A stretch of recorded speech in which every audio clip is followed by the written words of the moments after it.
A criminal justice reform bill has been agreed to. The Senate vote came Tuesday night. In a rare show of bipartisanship, senators voted 87-12 to approve the First Step Act.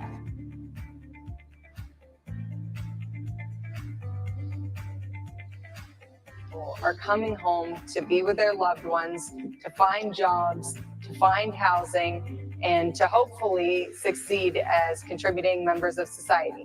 Matthew Charles is believed to be the first person freed from prison because of the First Step Act. How does freedom feel?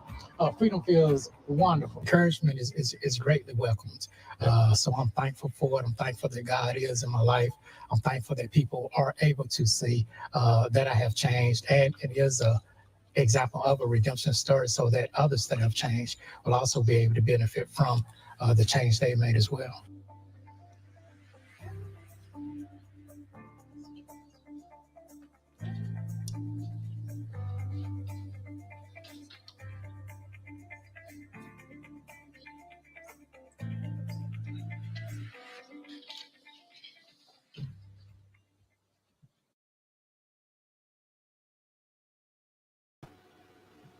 All right, welcome, ladies and gentlemen, to Dion's Daily Dose. I'm Dion. And I'm Shawn. And we're going to talk about the Senate hearing for the First Step Act. Yep. 5 years later, what has it done? What has it accomplished? Overall, I think it's been a smashing success. Yeah. The video that we played at the beginning shows almost just shy of 30,000 people have been released under this bill. And their recidivism rate, which for you guys that aren't familiar with prison lingo, recidivism is when someone reoffends. They get out of prison and they go do more crimes and get rearrested. That's recidivism. The recidivism rate for the Bureau of Prisons, which is the federal prison system, is about 43%, it said. I have no reason to doubt that. The recidivism rate for those released under the First Step Act is significantly it was 12%. lower, like 12.7%. Way less. I find that an example of success. So Shawn once again was kind enough to go through and watch the entirety of this hearing and pick out what he felt were the most important parts. So we're going to watch that together and comment on it. I played you guys that video because I think it's, regardless of party, right? And I know, maybe those Trump haters out there don't want to give the win to Trump. Yeah. But this was great legislation. Yeah, it was. It really was. So, but of course, he won't get the credit. Even people on the left, some people on the left have agreed that this was a success. As a positive thing. Van Jones said that this was a success and they stole one of the issues from them. That what? That they took one of the issues that they cared about from them when they campaign on. Oh, yeah. Trying to act like they had anything to do with this. Yeah. All right. So we're going to get started pretty much right at the beginning. And we have one of our favorite idiots, Dick Durbin from Illinois. We got like minutes of this guy.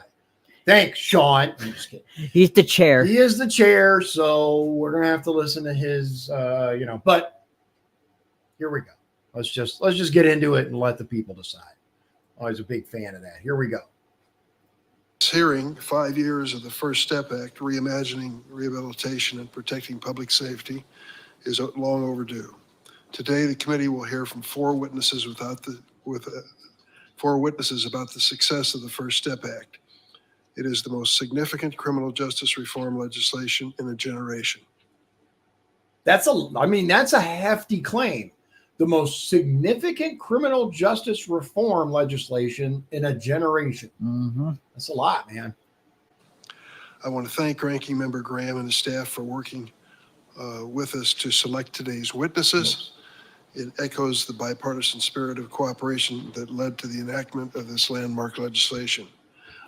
And I will say this legislation proves that it is possible for the sides to work together for the betterment of the American people. It's possible. It's possible. But what have we seen any example of that since Trump left office. Honestly, no. No, We not have. really. Not in my opinion.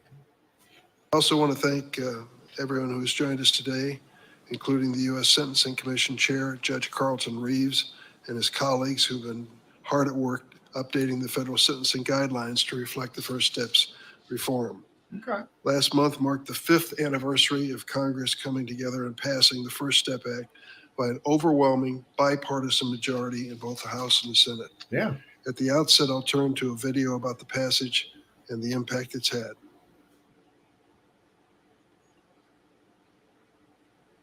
Okay, this is the video that we saw at the Yep. beginning. I'll just play it.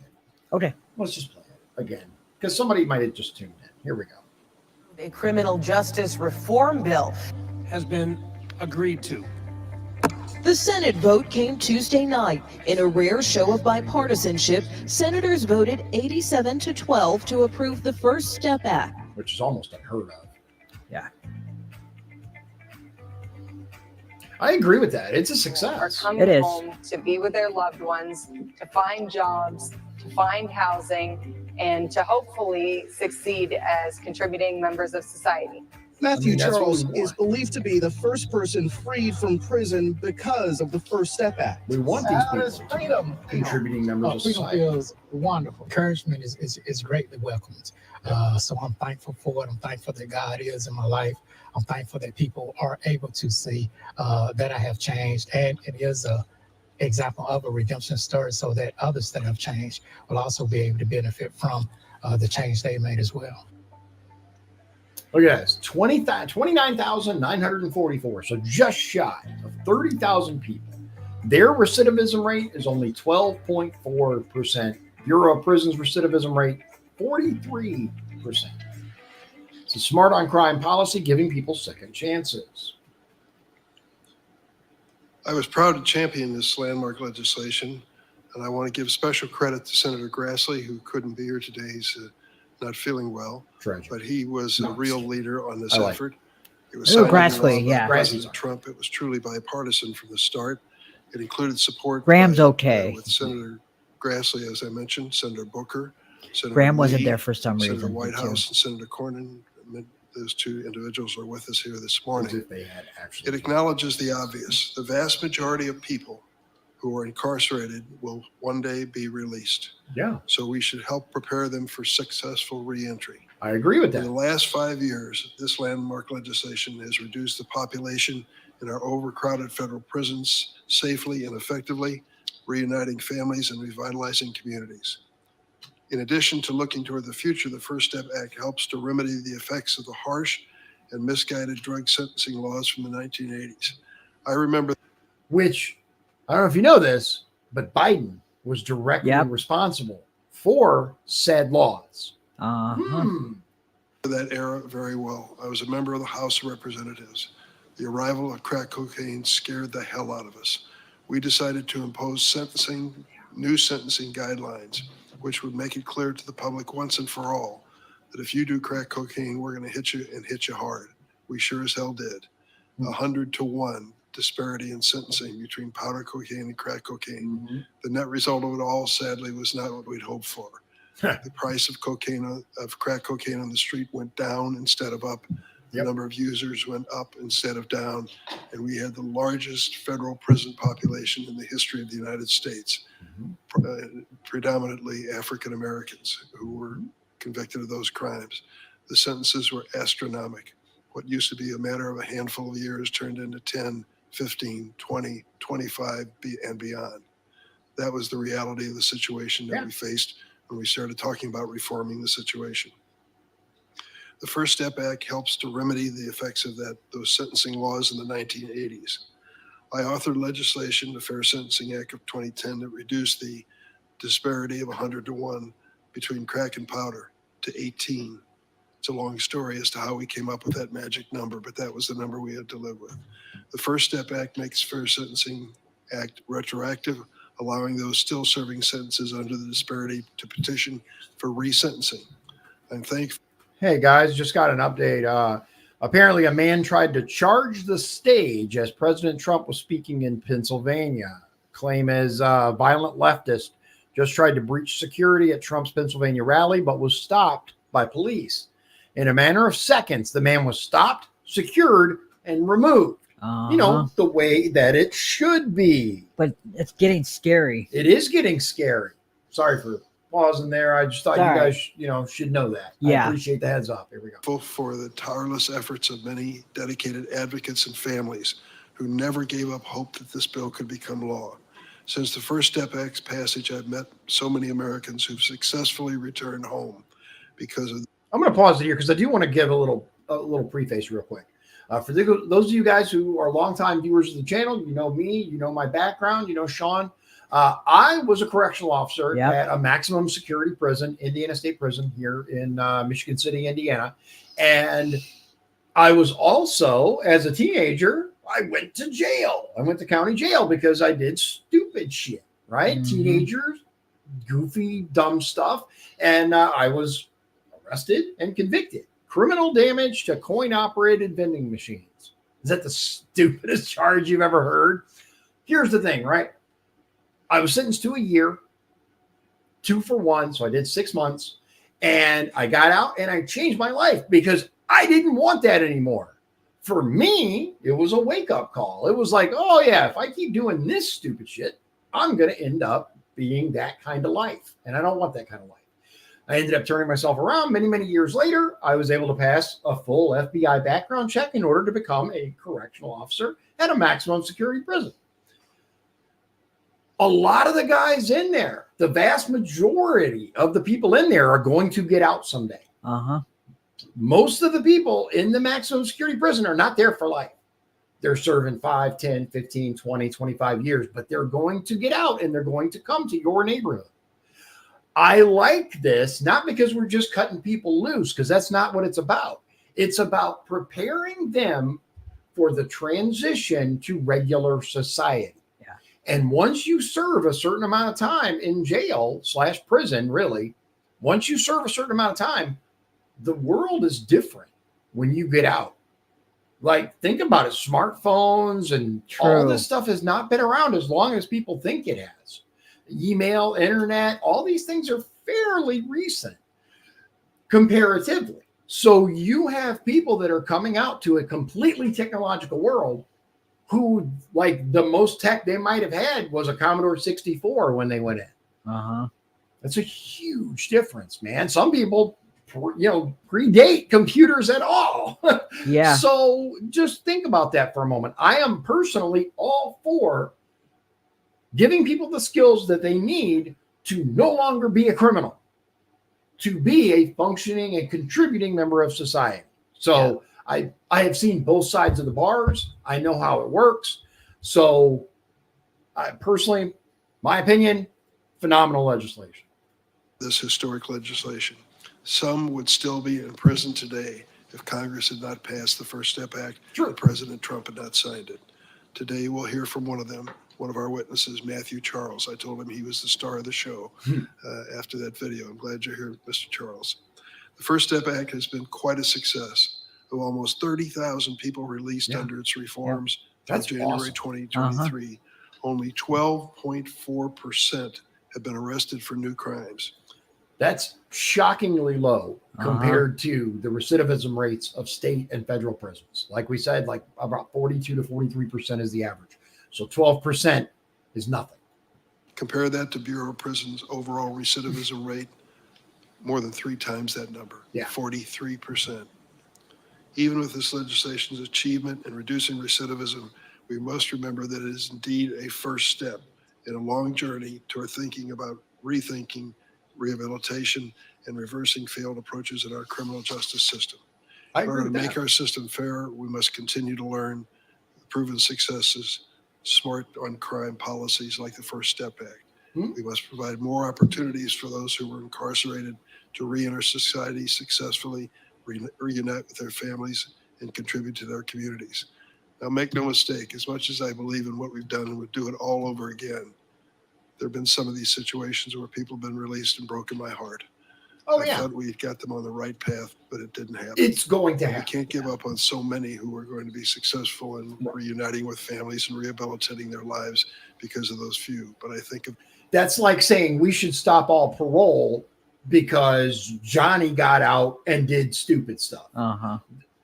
There have to be like the majority of people, even with the Bureau of Prisons recidivism rate, that still means the majority do not reoffend. Them as well. 5 years ago, we wrote the blueprint for reimagining rehabilitation and protecting public safety, and we know by the numbers that it works. Today, I'm looking forward to reflecting on what we can achieve moving forward. Senator Graham has not arrived yet. I'm going to recognize Senator Cornyn. Will you give the opening statement? And thank you for your participation and help on this issue for this. Okay, so we're going to move on to Senator Cornyn, right? Cornyn. Yeah, Cornyn. Republican from the great state of Texas. Dude, I love me some Texas, man. The only downside is you ever like traveled across Texas? Uh-uh. Oh my God, dude. But it's a huge state. Across Texas is insanely huge. You don't realize, like, it takes a full day to travel from one end of Texas to the other. It's massive. If you are like using trucker rules, you can't go in a single shift. There's no way you can make it across Texas in 10 hours. It's not possible. It's just not. So you need multiple shifts. So it ends up taking 2 days or more to get across Texas. Wow. Think about that. It's like a massive state. Nuts, dude. It's huge. Start. You bet. Anyway. Well, Mr. Chairman, thank you for giving us the opportunity to discuss crime in America and the important role played by our justice system. As we know, as you noted, the First Step Act sailed through Congress 5 years ago with overwhelming support on both sides of the aisle. It passed a Republican-led Senate, 87-12. It passed a Republican-led House, 358-36.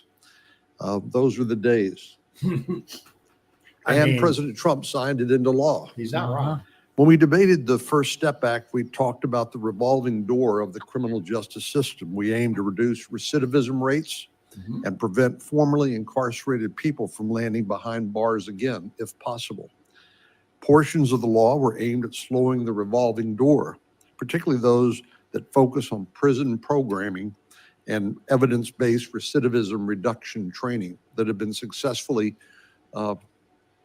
pioneered in many states, including my home state of Texas. Okay.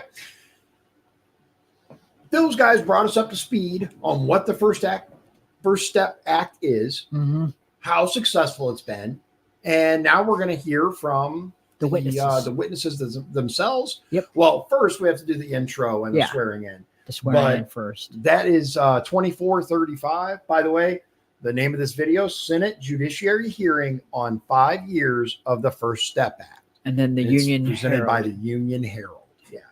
Okay. So 2435.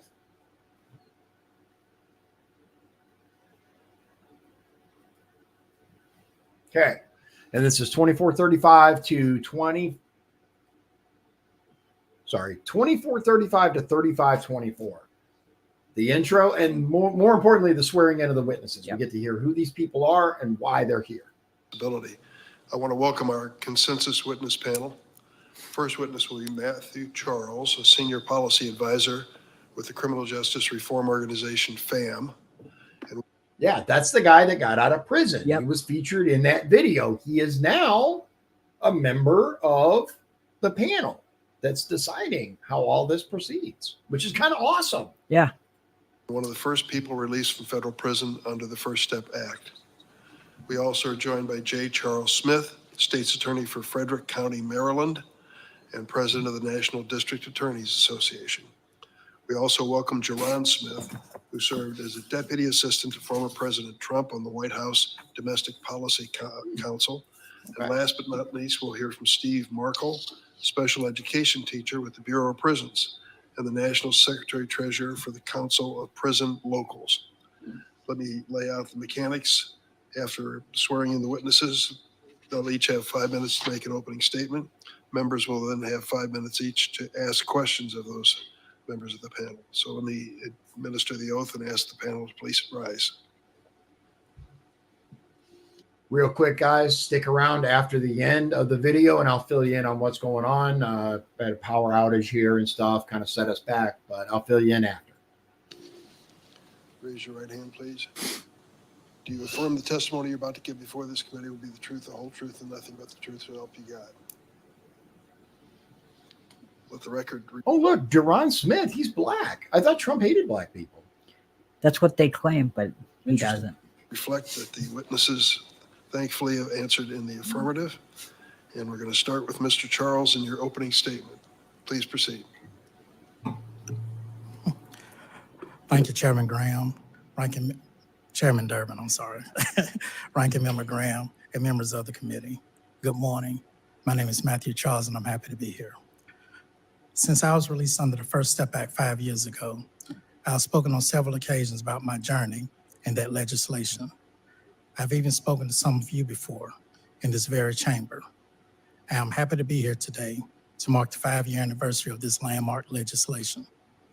I've been called a man of few words, but many smiles. But today I've got both. I'm honored and pleased to be with you now to celebrate and reflect on the First Step Act and the difference it's made in my life and thousands of others. But before I talk to you about who I am today, you need to hear about who I used to be, because my story is a story of redemption. That's an empty word unless change has happened. And I can assure you, change has definitely happened. I grew up in a dangerous public housing block in North Carolina. My days and nights were filled with fear. I was consumed with trying to get as far away as possible from my father's relentless abuse and frequent beatings. From the age I could talk and walk, these things had occurred in my life. Due to that environment and my father's influence, I soon found myself with these huge wells of anger and frustration, and not much else. I began to act out as a way of coping. I got as mean and as tough as my father was, and I made a lot of very bad choices. Incidentally, I share all this not as an excuse, but to help you understand why I made the bad choices that resulted in my incarceration. When I turned 18, in an effort to break free from my home life and straighten out, I joined the Army. I still had so much anger in me because of my past, though, and when my service was over, I turned to wayward living and selling drugs. This landed me in state prison for about 5 years. Then things got even worse. I was arrested in 1995 and convicted in 1996 for selling 216 grams of crack cocaine to an informant and illegally possessing a gun. Because of my prior criminal activity and because I sold crack cocaine instead of powder cocaine, I was given a 35-year sentence. I want to be clear. I believe that my incarceration was justified. Yeah. I was far down the wrong path, and my incarceration allowed me to slow down, look inwardly, and begin to heal and rehabilitate. However, it certainly gives you a lot of time to think. I believe my 35-year prison sentence was excessive. I agree. If crack and powder cocaine were treated the same when I was sentenced, my sentence would have been 20 years and not 35 years. But the 100-to-1 disparity was in place at that time. I told you my story was about redemption. Well, here's where that begins, the good part. It was before sentencing in the county jail, and I met a guy named Jesus Duran. We got to talking, and when he was sentenced and transferring out, he left me all of his things. I think he felt sorry for me, but among those things was a Bible. I had never read the Bible before in my life. Jesus gave him a had no interest in reading it, but for some reason, sitting there in that jail cell, I cracked it open, and as I read those words, turning the pages slowly, I felt something deep inside of me change. All that anger and pain and bitterness that had controlled me up until that point, I gave it up, just let go. I surrendered my heart and life over to the Lord Jesus Christ. From that moment on, my attitude toward people changed. Right down to the officers that brought me my food trays at the jail. I thought about the hard journey ahead of me. 35 years, not with agony and fear, but now with determination to be better and not waste my life any further. I went to federal prison and continued to live out the new life that I had accepted according to my faith. I worked as a GED tutor, a law library clerk, and as a mentor to younger people. I help illiterate prisoners understand the letters they receive from the courts and their own families, and I drafted filings for them. Over the next 21 years, I didn't receive a single disciplinary infraction. And every day when I woke up, I lived my life like someone who deserved a second chance. I'm going to tell you, as again, I was an officer at Indiana State Prison. It is extremely difficult to go that long without any infractions. Like, the system's designed to punish any aberration. It's designed for you to follow the rules. However, the rules sometimes are wrong. They're just wrong. And it is damn near impossible to make it that long without running afoul of someone or something. So good for him. That's a hell of an achievement. Not like someone whose life will be defined by my worst actions. Right. All my years in prisons, all of us inside together watched criminal justice reforms on the horizon. We cheered when they happened, and were crushed when they went nowhere. Yep. Senators, we also watched you, and we prayed that you would help us. When it seemed like the First Step Act might actually pass, we were all glued to the television. We watched President Donald Trump as he was about to sign it, holding our breath. And when he finally did, we cheered and shouted hallelujah. Yep. And I was released. Thanks to many of you, especially Senator Grassley and Chairman Durbin, I was spared from spending another decade behind bars. I left prison for good on January 3rd, 2019, just 2 weeks after President Trump signed the bill into law. I became the first person to benefit from the retroactive provision in the First Step Act. I had a lot of amazing life moments since my release. I was the guest of President Trump at the 2019 State of the Union. I met senators from across the country, including many of this committee. But the most rewarding experience and the most important work I have done has been advocating for those that I left behind. There are a lot of people still behind bars who, like I was, are committed to making changes and finding a new path, who do not need to spend decades in prison to learn about their lessons or to learn their lesson. Yeah. I've been working hard for a system that is fair and just and doesn't harm families and communities by keeping people incarcerated unnecessarily. I agree with that. Today, as we reflect about the First Step Act, I am reminded of the powerful, broad, bipartisan support this bill enjoyed when it was signed into law by President Trump. I am here today to encourage Congress to continue on that path of bipartisan criminal justice reform. Some people may fear that criminal justice reform will make our communities less safe, but I'm here to tell you that your work on the First Step Act has proven that this line of thinking is incorrect. I've told you my story, but if I am not special, and I'm not unique, in my advocacy work, I've met many beneficiaries of the First Step Act who are out here in freedom, making their families stronger and their communities safer. They are living proof that reform does work. And 5 years of data bears this out as well. Because of the First Step Act, some of our country's most excessive and unfair sentencing practices, misguided sentencing laws meant to keep us safer, which in reality has had the opposite effect, have been reformed. This means that dangerous overcrowding in prisons is decreasing. Rehabilitation rates are on the rise, and thousands of families like mine have been reunited and are stronger. As to the fear, people released will go right back into a life of crime. Of the nearly 30,000 people released under the First Step Act, only 12.4% have been arrested or returned to federal custody, much lower than a general federal recidivism rate of 43%, which we also watched in the video earlier. Between 2022 and 2023, participation in rehabilitative programming and productive activities in prison has jumped by more than a third because of the First Step Act. The vast majority of people in federal prison will be released one day. Over 90% of them will. Thanks to the First Step Act, they will be better prepared to return to their families and communities and be productive law-abiding members of society. Oh. Remember, Yes, sir. I told you that mine was a story of redemption. I told you about that moment in my jail cell before I even got to prison, when I felt redeemed, the day that I accepted the Lord Jesus Christ. And I told you that my life in prison was one of positive productivity. But the main reason I'm here today is to tell you that my redemption meant nothing compared to what it means now.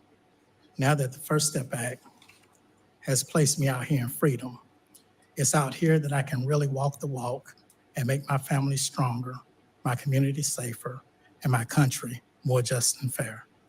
Thank you for the First Step Act, and thank you for this opportunity. Thank you. So I'll say this. This guy sounds like he knows what's up. Yeah. I mean, he definitely knows what's up. Yeah, people are going to reoffend. A percentage of the population, there's nothing you can do about that. But if you prepare people, I'm going to tell you, like at ISP, when I worked there, the resources available for teaching people how to reintegrate into society was very limited, very, very limited.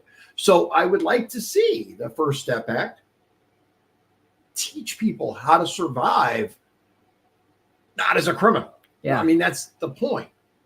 Okay, our next clip is immediately following, and it's Charlie Smith. Mr. Charles. Mr. J. Charles Smith is next. Thank you, Chairman Durbin and members of this committee. My name is Charlie Smith. I'm the state's attorney for Frederick County, Maryland, just up 270. I'm also president of the National District Attorneys Association, which is the oldest and the largest national nonpartisan nonprofit organization. We represent over 3,000 elected state's attorneys and district attorneys across the country, as well as over 40,000 assistant prosecutors. Part of our mission is to serve as the voice of America's prosecutor. We recognize the vital role that prosecutors play in the safety of local communities, including evaluating and making ongoing improvements to our criminal justice system that promote fairness, accountability, efficiency, and justice. And so I do appreciate this opportunity to talk about NDA's effort towards realizing goals of the First Step Act. By way of background, we are and should be, as prosecutors, at the very forefront of continuously improving our criminal justice system. Agreed. We must support public safety and enforcement of the law while promoting accountability, rehabilitation, and alternatives to incarceration. Yeah. So we are tasked with the constitutional duty of protecting our communities. We serve justice each and every day in our courtrooms, balancing the needs of the victims of crime against protecting the innocent. And once again, we're acutely aware of the need to improve and reform our criminal justice system as we're doing it each and every day. So the First Step Act was supported by NDAA. It was a bipartisan effort to address front-end sentencing change and back-end prison reform. And we felt it struck an appropriate balance between addressing the needs of the current prison population while ensuring criminals are penalized appropriately. Yeah. The FSA provided meaningful change where truly dangerous criminals are locked up for an appropriate period of time. Yeah. And those with addiction or mental health issues have a chance for treatment and rehabilitation. In terms of the First Step Act implementation, one of the great things about the Act is its proven effectiveness for low-risk, nonviolent offenders while ensuring the public is protected from high-risk, violent offenders. So only 1 year after the First Step Act was signed into law, the Bureau of Prisons received a risk and needs assessment through the use of a tool known as Pattern. And again, this tool was intended to calculate the risk of recidivism of inmates as required by the FSA. It also made adjustments to good time credit, allowed eligible inmates to earn good time credits for participating and completing assigned evidence-based recidivism reduction That programs. stuff actually works. So the BOP policies were updated to Good to know. expand the use of home confinement for yeah. low-risk individuals and pilot programs for the elderly and terminally ill inmates. And so The key to remember is that just like police officers, right? every individual is an individual. Mhm. What works for this group may not work for that group. But in general, you can present rehabilitation options and teach people rather than they're already in prison. They're not going anywhere. I mean, The department's drug treatment strategy has enrolled thousands of inmates in RDAP, which is the Residential Drug Abuse Program. And lastly, they also use medication-assisted treatment program available to qualified inmates. What we'd like to emphasize is that the First Step Act is not just a feel-good act that sounds good in theory. right. It really is not. The data suggests that recidivism rates have dropped substantially. And we've heard those rates from the chairman, from Mr. Charles to my right, that are substantially lower than the other rates. I mean, you're talking 12.4% Yeah. versus 46.2%. It's huge. I mean, those are compelling statistics They are. and go to show that FSA was, again, not just some kind of feel-good act, but something that really had proven results. Yeah, I mean, I wholeheartedly agree. This is something that absolutely works. We have evidence now. We have data. I remember the New York Times and a couple other lefty rags wanted to talk about how unsafe our communities were going to be because of the First Step Act, right? Uh-huh. Sure sounds like it's working. Yeah. I mean, just saying. Okay, so our next clip is I'm sorry. In terms of Yeah, we're done. Our next clip is 4306 to 4705.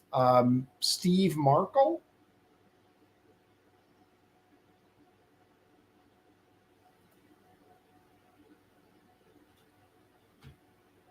Mr. Markle?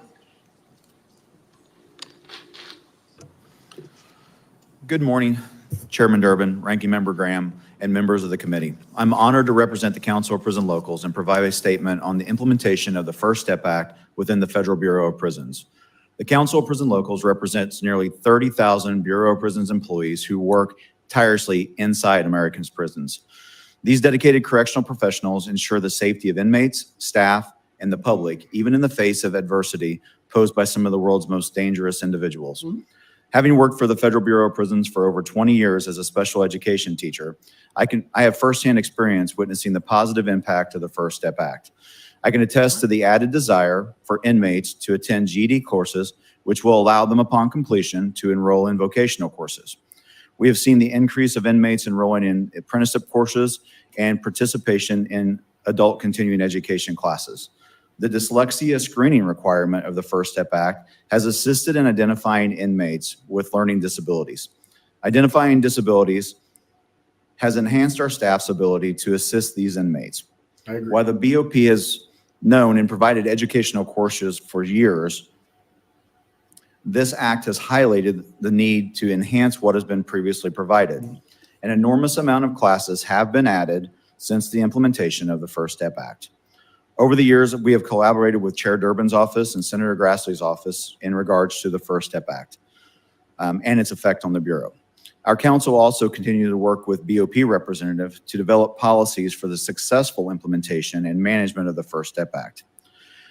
The council remains committed to the First Step Act and the goal to reduce repeat offenses and to prepare inmates for release. Active participation in programs is crucial for successful preparation. Inmates now show more interest in programs that they may have previously ignored. They currently receive credit for being on waiting lists, trying to enroll into full programs. To ensure inmates receive the necessary skills and education, it's important to increase staffing and also to increase programming spaces. The council supports the FSA's motive and the ability to motivate inmates to stay engaged in programming, reducing idleness. I'm eager to discuss the First Step Act's effects on the dedicated staff members who carry out the Bureau's mission each day. Previous directors of the Bureau of Prisons have lauded the positive impact of the First Step Act before this very committee, and we acknowledge its importance as well. However, we believe that certain factors, if left unaddressed, will limit the Act's full potential. Okay. Our primary concern is the current staffing levels within the Bureau of Prisons.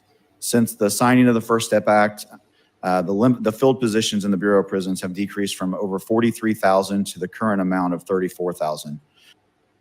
Yeah, 9,000. They're 9,000 people short, Uh-huh. is what he's saying. And I don't know if you guys are like, I'm going to assume you're unfamiliar with prisons.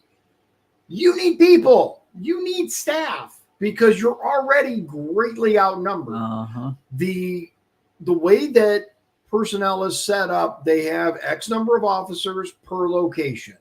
And if they are unable to fill the positions, then they stretch already stretched resources even thinner, which is dangerous. It's just dangerous.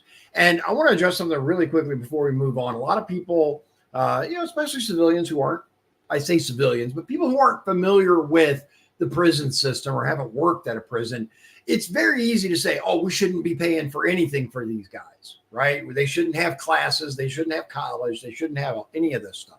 And I understand the sentiment. I do, because these are criminals. Why should we be paying anything?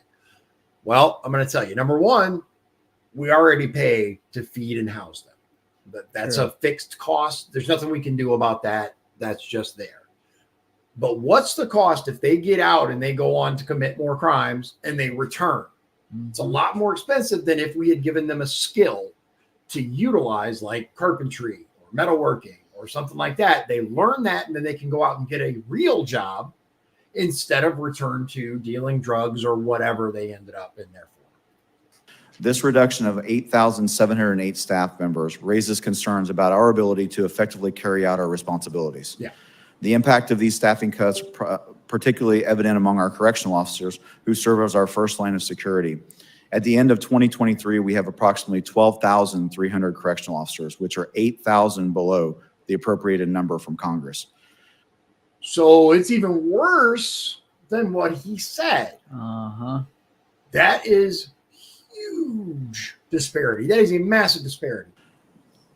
When requested for staffing numbers, the Bureau often provides ratios and percentage to members of Congress. We have only 60.1% of our appropriated correctional officers right now. The insufficiency leads to the overuse of a procedure known as augmentation and reassignment. This is where non-correctional officers are assigned to perform the duties of correctional officers. This not only compromises the safety by reducing the number of staff available to respond to emergencies, but also hinders the provision of programming in the First Step Act. To fully realize the Act's potential, it's crucial to address the critical staffing crisis within the Bureau of Prisons. The Council believes that staffing crisis can only be resolved by addressing a pay band issue. The current pay structure within the Bureau is significantly lower than other federal law enforcement agencies. I mean, he's not wrong. Why do you go to work at a prison, right? You don't do it because if you want to make a difference, being a correctional officer is not the way to do it. If you want to teach people like how to not reoffend and how to turn their lives around, the correctional officer isn't the one who does that. People do it because they want to get paid. It's not a bad job. It's very secure as far as job security goes. I mean, people are always going to be in prison. You got to pay them. You got to pay them because you can either go work for Bureau of Prisons for X amount per year, or you can go work like at Indiana State Prison for X amount per year. Indiana State Prison's right up the road from me. Okay, our next clip is 4753 to 5130, and is J-Ron Smith. He was a member of the Trump administration. Yeah, he was. What was he? I don't remember what he did. They said it at the beginning, but I forgot. He just was a member. I think he was. I think he was involved in the First Step Act creation. Yeah. Mr. Markle, Mr. Smith. There we go. Thank you, Chairman Durbin, Ranking Member Graham, and members of the Judiciary Committee. I am honored here today to commemorate the 5-year anniversary of the First Step Act. Growing up, I've witnessed firsthand the damage that a broken criminal justice system can wreak on families and communities. I agree with that. So when I got the chance to work on a landmark criminal justice reform bill during my time in the Trump administration, I jumped on it. I work with many people in this room on both sides of the aisle. Right of center groups such as Right on Crime, Americans for Prosperity, the American Conservative Union, SEDIC Association, Prison Fellowship, the Decent Center, and many others supported the bill and continue to lead on criminal justice reform today. We worked hand in hand with Democratic leaders in the House and the Senate, and with left-of-center groups such as the ACLU, Cut 50, or DREAM, and Families Against Mandatory Minimums. Together, we passed a bill that has had tremendous success. However, some critics of the law have cherry-picked rare cases of recidivism to claim the First Step Act contributed to the rise in crime during the pandemic. That is simply not true. No, it's not. According to federal data, the recidivism rate for federal prisoners is about 43%. For those released under the First Step Act, the rate is just 12%, and technical violations, not new crimes, account for a third of that number. Wow. We're now at a crossroads with a critical choice to make. We can either pursue policies that have proven to fail, or we can follow in the footsteps of the First Step Act and continue to adopt policies that are smart on crime. That is exactly what I've continued to work on since leaving the White House. I've partnered with right of center and law enforcement groups to continue pushing for reforms like the First Step Act that are smart on crime. We created a coalition called Public Safety Solutions for America that is guided by 4 common sense principles for reducing crime. First, support our police by properly funding them. We need to ensure that there are enough police on the streets and that departments have the amount of money they need to attract, train, and retain the best talent. Second, focus law enforcement's time and resources on preventing and solving the most serious crimes. Police are too often asked to play the role of social worker. Specialized community groups must take on a larger role in managing mental illness, drug use, homelessness, so police can focus more on preventing and solving violent crime. I agree with that. Third, implement evidence-based policies that have been proven to reduce violent crime. For example, Dallas Police Chief Eddie Garcia has used proven tactics such as focused deterrence, hotspot policing, and urban blight reduction. As a result, overall violent crime has decreased in the city for the 3rd year in a row. Wow. Fourth, continue exploring, sharing, and enacting smart on crime solutions that hold people accountable, increase public safety, and respect the dignity of all human beings. These types of smart on crime solutions resonate with conservatives. Polling from the Adams Project indicates that 86% of Republican primary voters agree with the policies in the First Step Act. I mean, it really says it there. I mean, and I wholeheartedly agree that we need to be smart on crime, not just tough, because we saw what tough on crime got us, overflowing prisons. And don't get me wrong, I am all for being, quote, tough on crime, but you have to do it intelligently. And I think this is the way to go about it. All right, so our next clip is from 53:48 to 57:48, and we got Durbin again. No.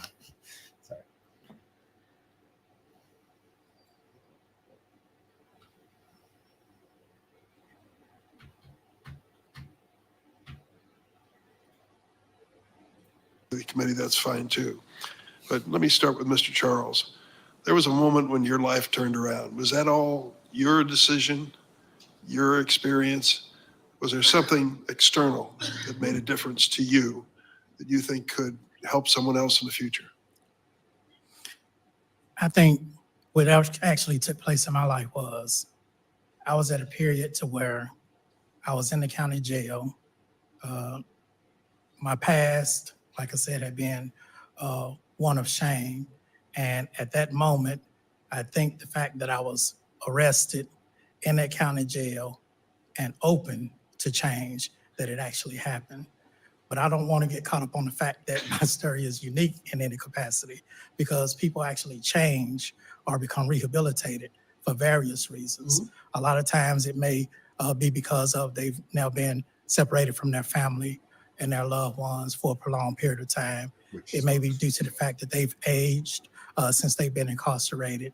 And it may just be to the fact that they've waken up and realized, because of what I've done, I don't have an opportunity to go anywhere. And that's kind of like what took place in my life. The change happened, but I wasn't released till 22 years later. Well, I will tell you that nobody is asking for the Durbin plan for shaping up Congress, but I'm going to give part of it to you anyway. I think that every member of Congress in every 2-year term or every 6-year term should visit a foreign country. I think it's important. Come to understand that country even better and come to understand your home even more. And secondly, visit a prison. Yes. I've done that regularly throughout my congressional career. It's important that members of Congress see this firsthand and meet the people in these prisons, those who are serving time and those who are watching, and give you a better understanding of our system of justice. Yeah. And you'll realize, as Mr. Markle indicated, that there is some danger associated with it for sure. There are people there who are dangerous people and will always be dangerous. Yes. And we have to. I agree. And I wholeheartedly agree with that. There is a percentage of incarcerated who should never get out. They are dangerous. There's no great epiphany they're going to have. They're not going to read the Bible and suddenly love Jesus. And they're dangerous. They're predators and they should be locked up, but they do not represent the majority. The majority, would you say, just made a mistake? Yes. Yeah. The vast majority of people in our prisons just made a series of bad decisions, sometimes just one bad decision. And I mean, overwhelming majority of people are just people who messed up. And those people deserve to have another chance. Sure. It doesn't mean we should throw open the gates and let them all out because, crime should be punished. Yeah. But I am all in favor of looking for ways to teach people the right way to live. Many of these people never had a positive father figure. Their like life was a steaming pile of you know what, and they don't know how to live. They don't know the average American story. They have no idea. And we need to do better at teaching people that. Acknowledge that reality. But there are also people like you, Mr. Charles, who has that one moment of Paul on the road to Taurus, if I got that correct, and struck from his horse and changed his life. And you had that moment.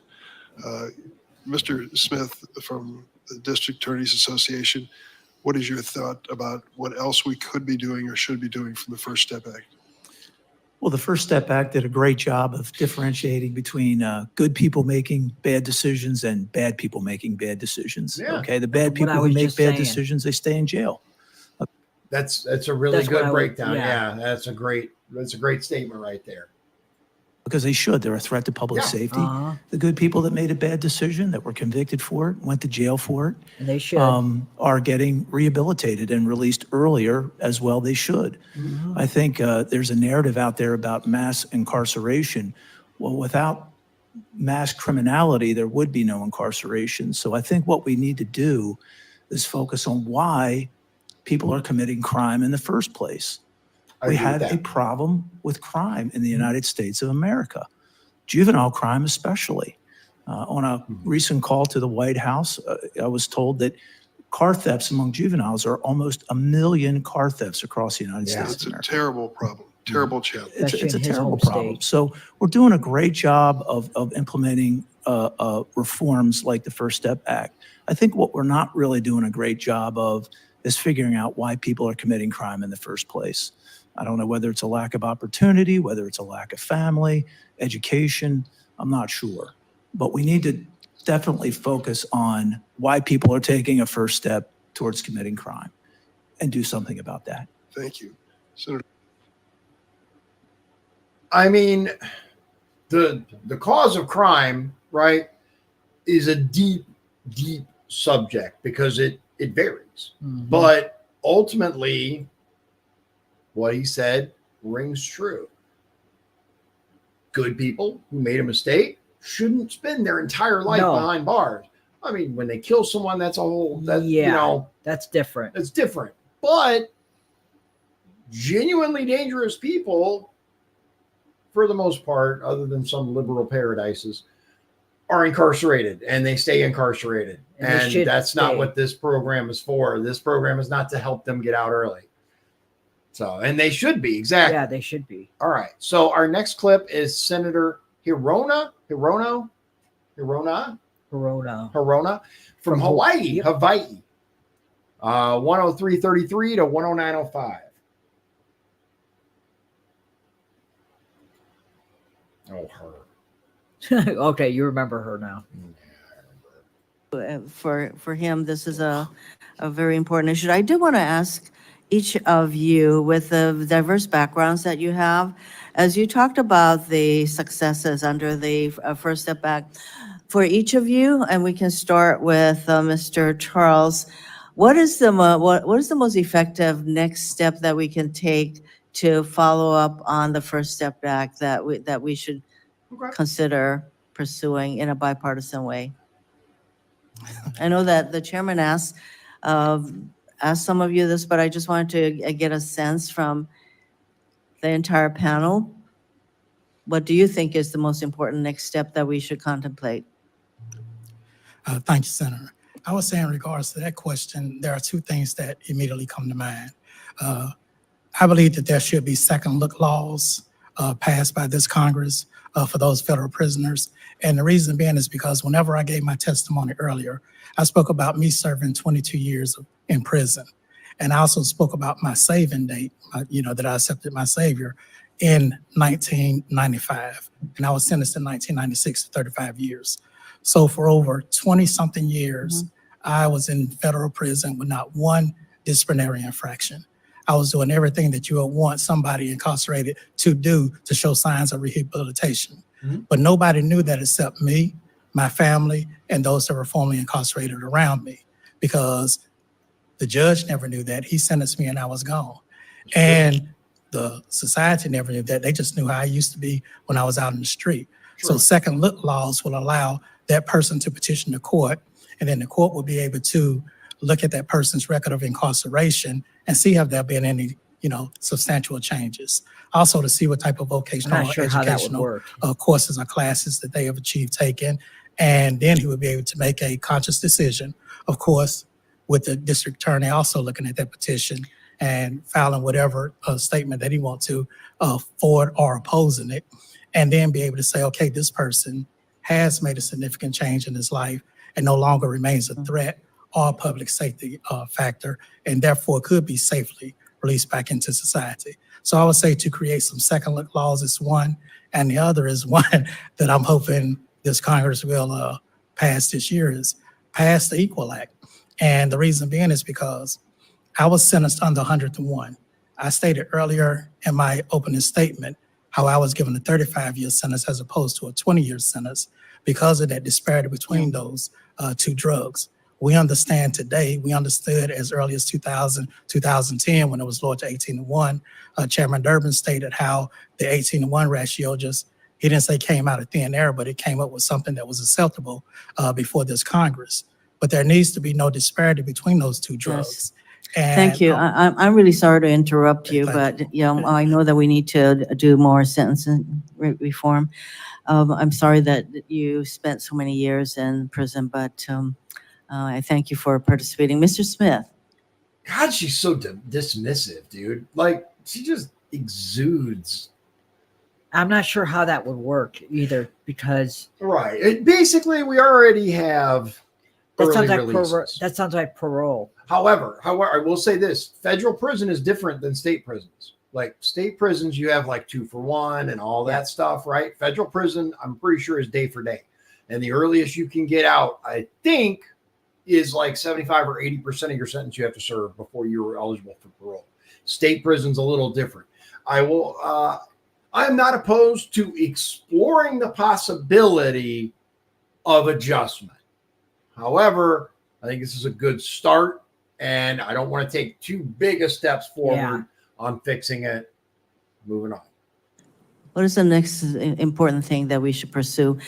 And I have less than 2 minutes, so if you could just make it very brief. I think we need to be smarter about how inmates earn diminution credits and get out. So as we said, we don't just want a second look. We want the prison population to understand this is what they need to do in order to get out earlier, as opposed to just coming before a parole board saying, hey, I've been here and haven't done anything wrong. Right. Let's focus on I've been here and I've done a lot of things right.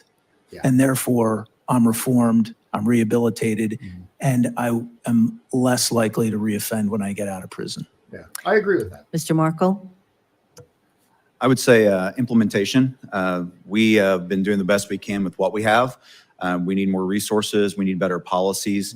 Our agency we work for sometimes isn't the most transparent to Congress, but what we need to do is provide you all with the information you need to pass the laws, and then we need to have the resources we need on the ground to actually implement those. Mr. Smith? Yes, I would agree with Mr. Markle that certainly more funding to implement the First Step Back and being able to stand it up is going to help with further reducing recidivism.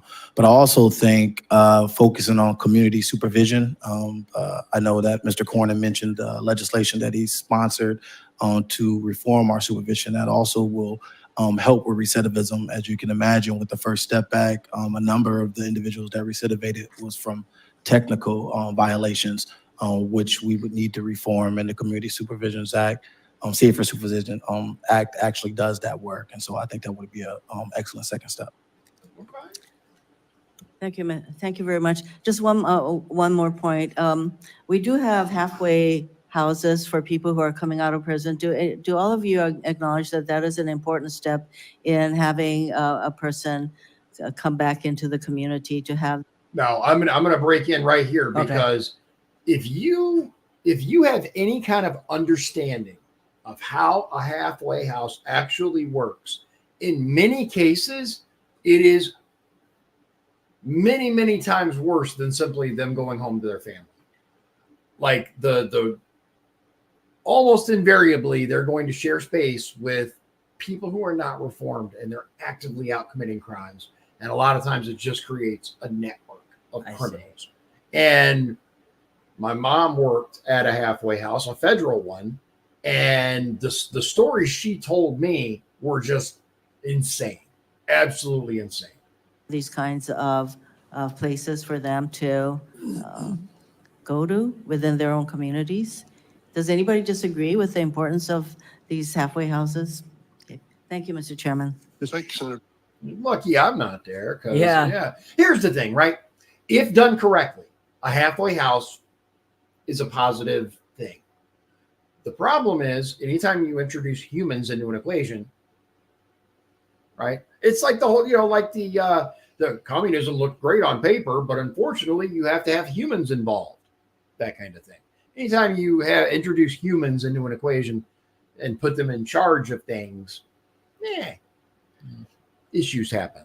Okay, so our next clip is Senator Lee from Utah. And Mr. Marking it was huge. What? Stop it. And we are at 1:11:01. Effort on this committee on both sides of the aisle. It's absolutely essential as we celebrate this milestone, Mr. Chairman, that we differentiate between this legislation and the overwhelmingly positive effects that it's had. Yeah. That we differentiate this measure and what we celebrate from it from something that's totally different from it, with which it's often confused and can sometimes be mistaken. Yeah. The violent crime wave sweeping across our country has absolutely nothing to do with the First Step Act. That is a wave that's caused by a completely independent force, something having to do with prosecutors across the country who are just deciding not to prosecute entire swaths of crime, including some significant categories of violent crime. Some of them. I mean, we saw it. Look, they illegal aliens beat police officers, and then were just set free, Most egregious offenses. And it's alarming to see the complete disregard that some prosecutors show for public safety in their diluted effort to advance some other kind of interest other than the rule of law by just promising not to prosecute entire categories of crime. Now, some have criticized the First Step Act for today's crimes, but that's real wildly inaccurate. The First Step Act, of course, does absolutely nothing to change the sentences applicable for violent crimes.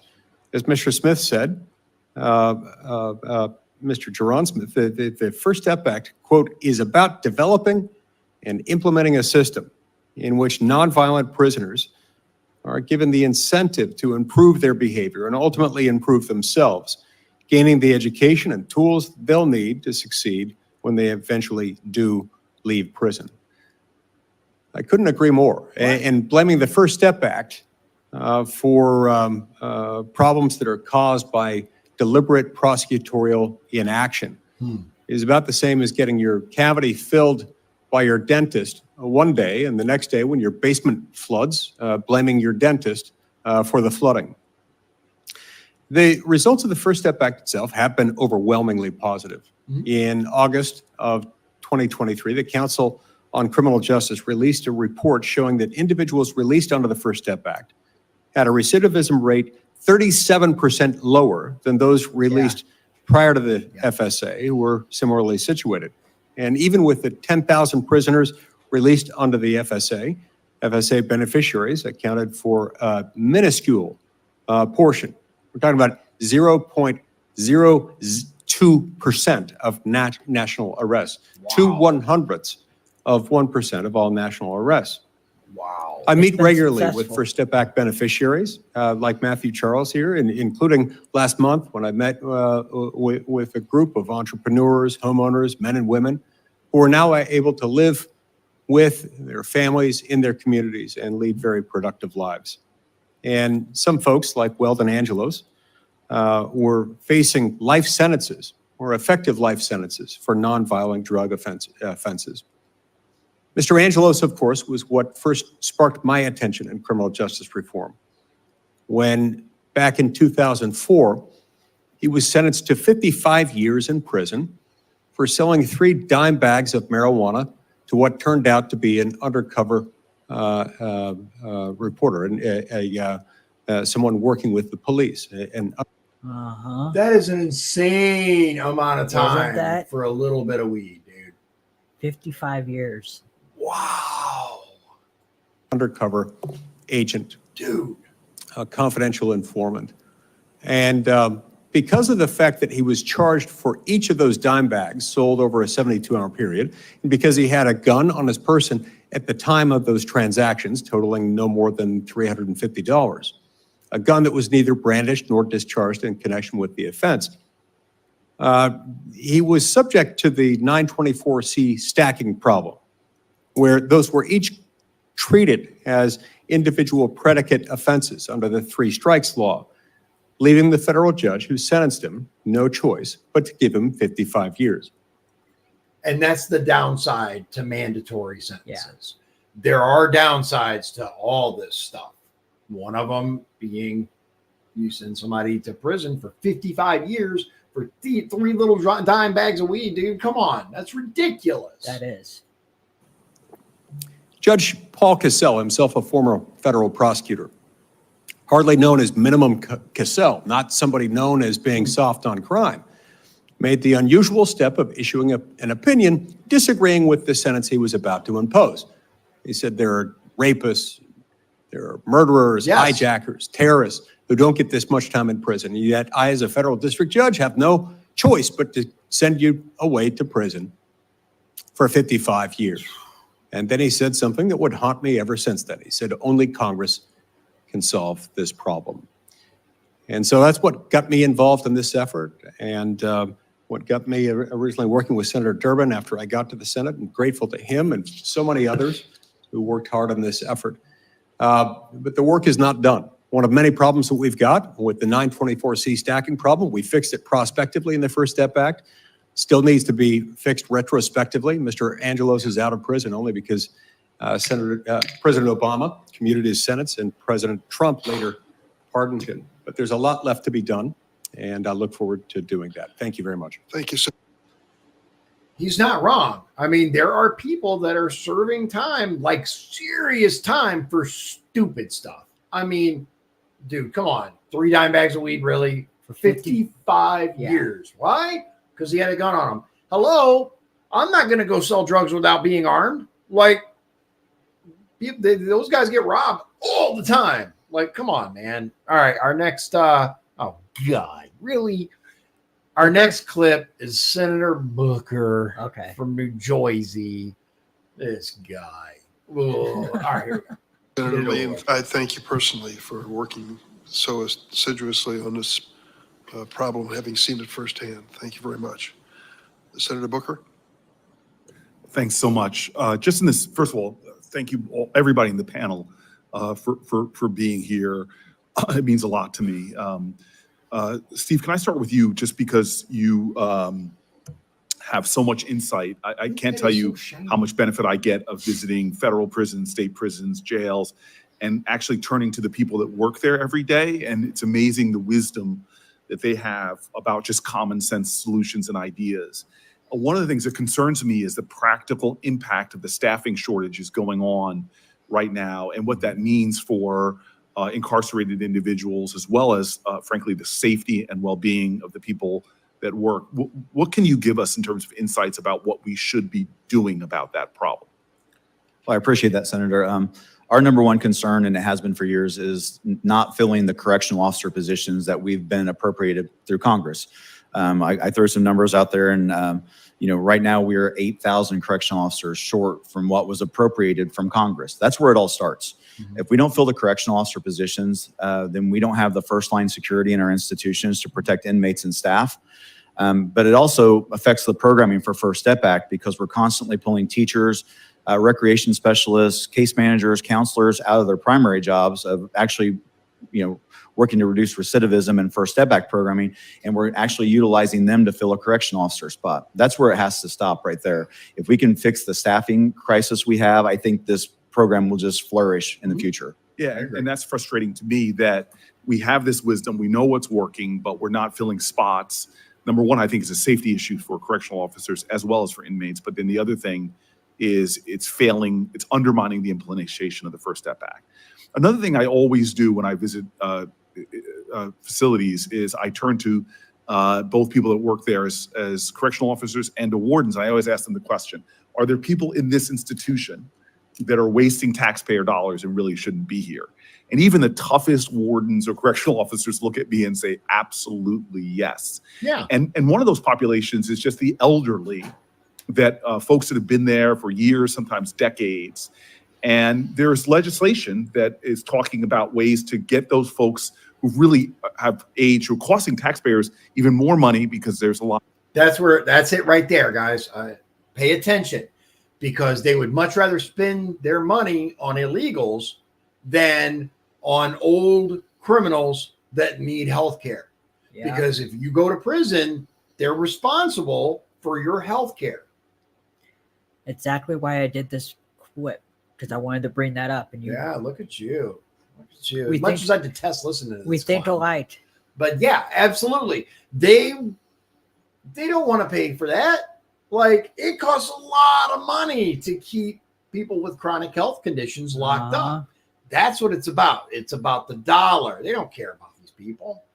Lots of costs associated with their age. Would you agree with that conclusion?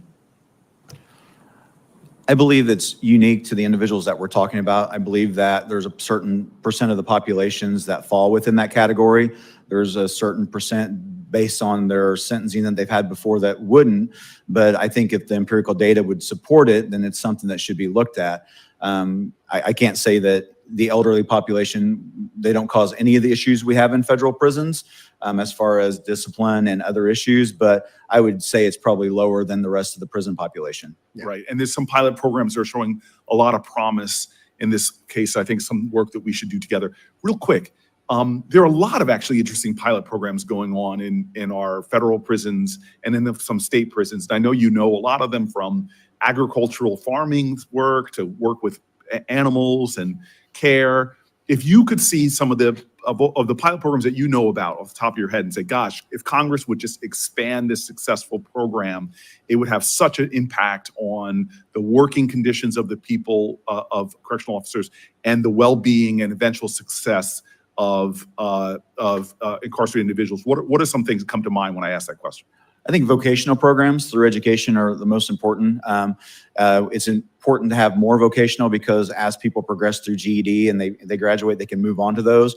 But those individuals that already have high school diplomas and may already have GEDs, they can take those immediately upon being incarcerated. I think.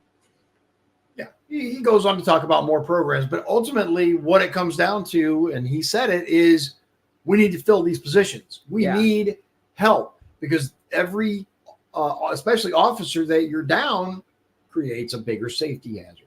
All right, the last clip that we have for you guys tonight is Senator Hawley from Missouri.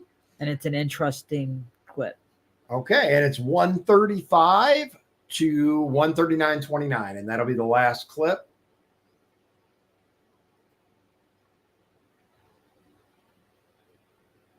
More mental health. And on the losing side of that. I agree with Mr. Smith. There needs to be more mental health courts. And can you put your microphone a little closer? I put the Oh, number I'm wrong. sorry. No, I went the wrong time. Sorry. I stopped at 125 instead of 135. Sorry, guys. Yes. I was going to say that was Welch. Yeah, there we go. Being here, I'm going to be a bit of a dissenting voice today. I'll be honest with you. The passage of the First Step Act predates me in the Senate. This happened before I came, so I wasn't involved in any of the negotiations, and I didn't get to vote for it one way or another. But and I certainly thank you for all the hard work those of you who are involved with it did. But I have to tell you, I've got major concerns with how it is playing out, and particularly when it comes to fentanyl. You know, my state, like I think every other state, sadly, in the country, is in the midst of a major fentanyl epidemic. Agreed. I mean, just a major fentanyl epidemic. It is the #1 cause of death in the state of Missouri for young people who are over the age of 18, between 18 and 30, 32. Good by Lord. some margin. And it's just getting worse. If you go and talk to any law enforcement official in the state of Missouri, and I had the privilege of working with them all over the state when I was the state's attorney general, they will tell you that our communities in Missouri, all of them, rural, urban, doesn't matter, are just awash in drugs, and fentanyl in particular, worse and worse and worse. So I've got serious concerns about how this law is playing out with respect to fentanyl in particular. And I just want to put a few things on the record. You know, number one is we've got 190 people a day in the United States who die of a fentanyl overdose. Another Senate committee just heard testimony on this last week. That is, as one witness said at that committee hearing, that's like a 737 crashing every single day. Yeah. And again, that is happening in my state. And what the First Step Act has done with regard to drug offenses, including fentanyl, is the following. It limited the application of enhanced penalties for serious drug offenses. It dramatically cut back on the use of mandatory minimums for serious drug offenses. Number three, it drastically scaled back punishments for repeat drug offenders. And the U.S. Sentencing Commission that tracks this data has found now that enhanced sentences for repeat offenders has gone down by more than 33% since the First Step Act was implemented. And all of that combines to effectively decrease big time the penalties for fentanyl. And then when you add in the fact that the current president's Sentencing Commission has gone even further, the Sentencing Commission now tracking again sentences for fentanyl found that the average fentanyl trafficking sentence, so not possession, trafficking, the average trafficking sentence has gone down by more than 12 months over the last 5 years, the average sentence.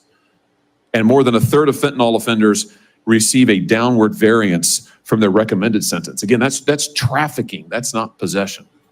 And that is a problem. I agree. That is a problem. So my concern is that at a time when we've got record amounts of fentanyl coming over the border, 27,000 pounds were seized last year.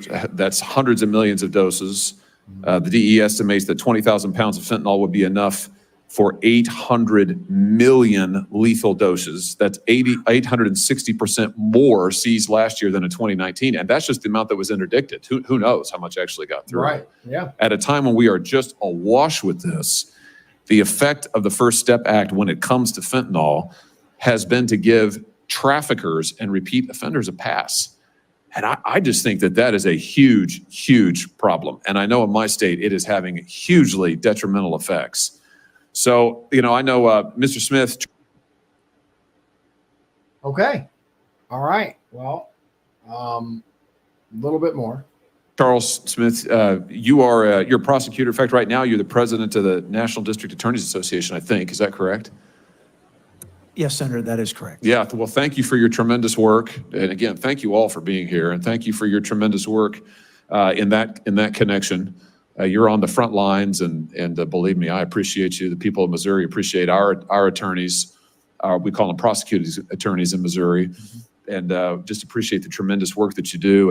And I salute your work, and to salute all of you on the panel. I just want to say, for my part, as a former prosecutor, I'm concerned by the position we're putting prosecutors in. I'm concerned most of all, though, by the position we're putting kids and families in by allowing repeat trafficking serious offenders to get lighter, lesser sentences.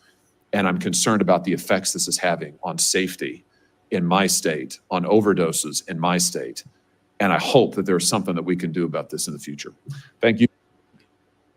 All right. I mean, he made some valid points, right? It's not perfect, but I think it's it's not perfect. But so here's the thing, right? He's talking about, well, this is reducing sentences for fentanyl traffickers. Unless you're going to specifically name fentanyl in legislation, then yeah, it's going to have that effect.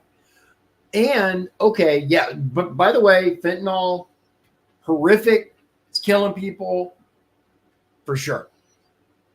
But we have to be very careful not to do what we did with the crack epidemic. Yeah. I mean, let's face it, there are so many people imprisoned now for decades because of the over-sentencing guidelines that were laid out. I think it's not perfect. The First Step Act is not perfect. But it is starting to rectify some of the problems that we've found ourselves in because of the overreaction to the crack epidemic. And, just my humble opinion. So, ladies and gentlemen, that's it for the clips. If you guys want to dip out, I appreciate you hanging out. Otherwise, I'm going to catch you up really quickly. So, we had a major storm here a few days ago. It was major. There were 80-mile-an-hour winds. Hurricane force winds is what they said. Baby hurricane, though. Let's be honest. That was a baby hurricane. Was it 7,000 people? There were like 7,000 people in the area that NIPSCO services that were without power. We were one of them. Our home lost power because, so right up the road at the corner, there's power lines and there's a tree, and the tree had snapped and come down on the power lines, right? So the whole neighborhood lost power. Pretty easy fix. I mean, I'm just saying. So what did they do? They got the police out. Police put flares up and some caution tape and blocked off the road right there. Okay.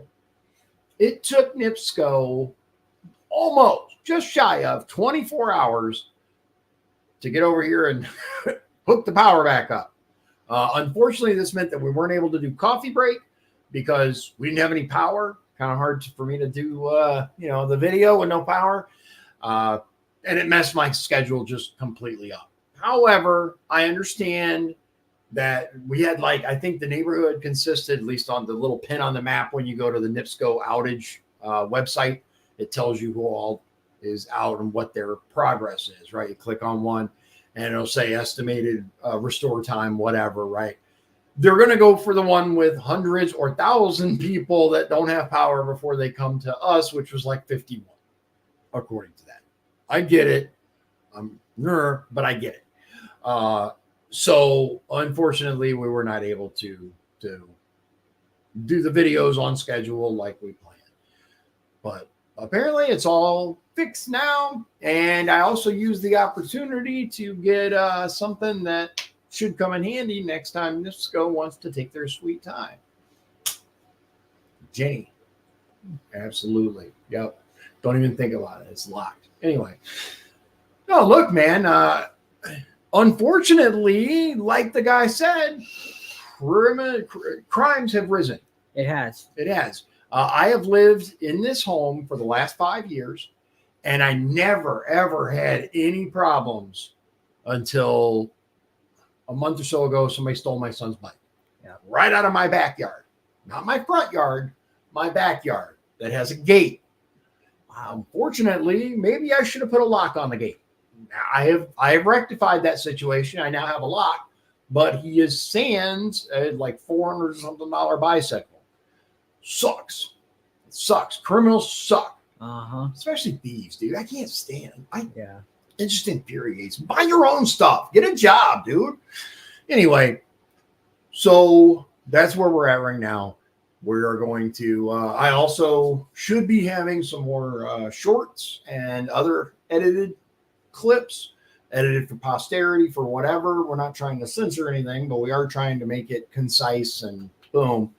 YouTube is really, really pushing the shorts. If you don't use shorts, your channel gets no views. No views. It doesn't appear in For You, like none of that. Look, I am not making any money off of this. I'm not doing this to make money. I am doing this to inform people and to have a good discussion with people. That's what I like. I got to play by their rules in order to get the word out. I would like to be, a sizable channel because I like the dialogue that goes with that. The more people you have in the comments that interact with you, the more entertaining it can be, I think. But anyway, we're working on that. We're trying to shovel out what YouTube wants. So check us out, YouTube, TikTok. We're gonna start putting out shorts, a lot more of them, so that you can, get your daily dose of Dion in little short increments. So Shawn doesn't know what his schedule is coming up, but as soon as he does, he will let me know, and I will let you know. In the meantime, we have, I believe, some interesting content coming up where we're going to tackle some of the more interesting and intriguing current events. But tomorrow night, I think we're going to put out the Kamala interview with CNN. Yeah, so Kamala Harris did an interview with CNN, of course, scripted and recorded. But her and Tim Waltz talked to CNN, and we got a couple of interesting clips from that you guys should really see. I know you don't want to listen to her. I didn't either. But these, 15 minutes or so tops is like, you need to hear this. So without further ado, ladies and gentlemen, I appreciate your time, and thank you for spending it with me and with Shawn. We will talk to you again very, very soon. In the meantime, God bless you. God bless Indiana. And God bless the United States of America. Mwah! Have a great night. If you'd like to support the show, please visit our Patreon at patreon.com/Dion's Daily Dose. This has been Dion's Daily Dose, hosted by Dion Bergeron. Executive producers, Shawn Holmgren and Michael Beebe. Copyright 2024. Dion's Daily Dose, all rights reserved.